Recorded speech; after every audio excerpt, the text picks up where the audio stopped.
প্রিয় দর্শক, আমরা কিন্তু বর্তমানে রয়েছি সখীপুর থানায় এবং আপনারা এই জায়গা সম্পর্কে অলরেডি সোশ্যাল মিডিয়াতে দেখেছেন যে এই জায়গাটি কিন্তু এই অঞ্চলে বেশ জনপ্রিয়। কারণ হচ্ছে প্রাকৃতিক ঝর্ণার মতো এই জায়গাটি সোশ্যাল মিডিয়াতে বর্তমানে অনেক ভাইরাল।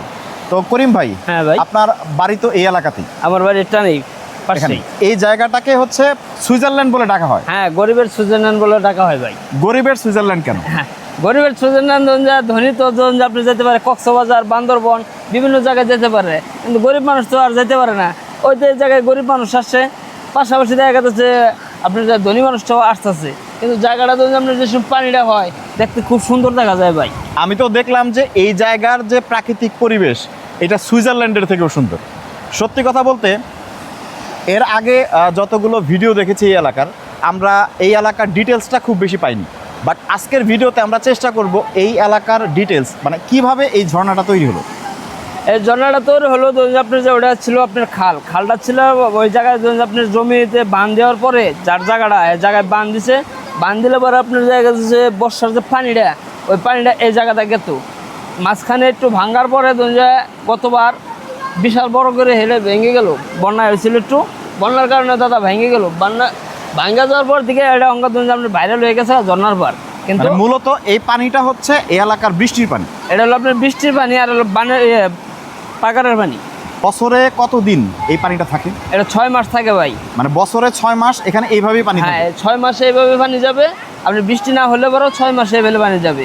আর ধরুন আপনার শীতের সিজনে পানিটা কম। এই এলাকায় যদি কেউ আসতে চায় টাঙ্গাইল শহর থেকে বা বিভিন্ন জায়গা থেকে, তাহলে কিভাবে আসবে? এর থেকে আপনার যে টাঙ্গাইল শহর থেকে যে কোনো জায়গা থেকে যদি আসতে চায় তাহলে আসতে হবে আপনার যে তোলধারা বাজার আসতে হবে। তোলধারা 4 রাস্তার মোড়, তেলধারা বাজার, ওই জায়গায় এসে আপনার যে চেয়ারম্যান বাড়ির মোড় আসতে হবে। মোড়ে এসে আপনার যে বড় আপনার চেয়ারম্যানের বাসার সামন দিয়ে আইসা টানে হলো আপনার যে এটা আমরা টুক চালাও বলি, আপনার যে দহিনের চালাও বলি, এই চালাই আসতে পারে। ওই জায়গায় আপনার প্রাইভেট বাস যে কোনো গাড়ি, ছোট বড় যে কোনো গাড়ি ফিরে আসলে পরে কোনো চুল পরিমাণ দাদা ক্ষতি হবে না। মানে গাড়ি ওইখান থেকে রেখে তারপরে হেঁটে আসতে হবে কতক্ষণ আনুমানিক?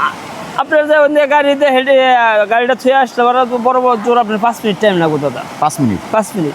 প্রিয় দর্শক, এই জায়গাটি কিন্তু আসলেই অনেক সুন্দর। টাঙ্গাইল জেলার বুকে এত সুন্দর একটা জায়গা আছে এটা অনেকেই জানেন না।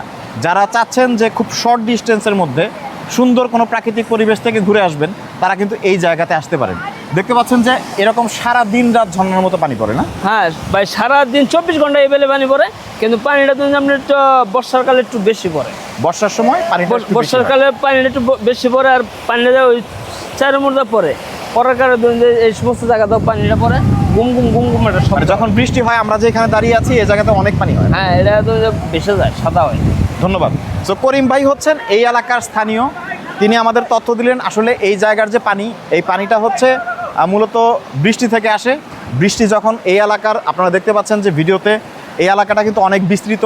সো এই অঞ্চলে যখন বৃষ্টি হয় মূলত সেই বৃষ্টির পানি এরকম ঝর্ণার আকারে ছোট এই খালের মধ্যে দিয়ে কিন্তু অন্যদিকে চলে যায়। এই পানিটা গিয়ে মিশছে কোথায়? এই জায়গায় পানিটা যায় মিশছে ভাই, বাসুলিয়া যায় মিশছে, তারপর আপনার যায় মির্জাপুর যায় মিশছে। এটা এই নালটা তো আপনার যায় ওই একদম মির্জাপুর যায় গেছে গা। ভিডিওতে একটি লাইক দিয়ে সাথে থাকবেন এবং আমাদের পেজ অপরূপ টাঙ্গাইলকে ফলো করে রাখবেন।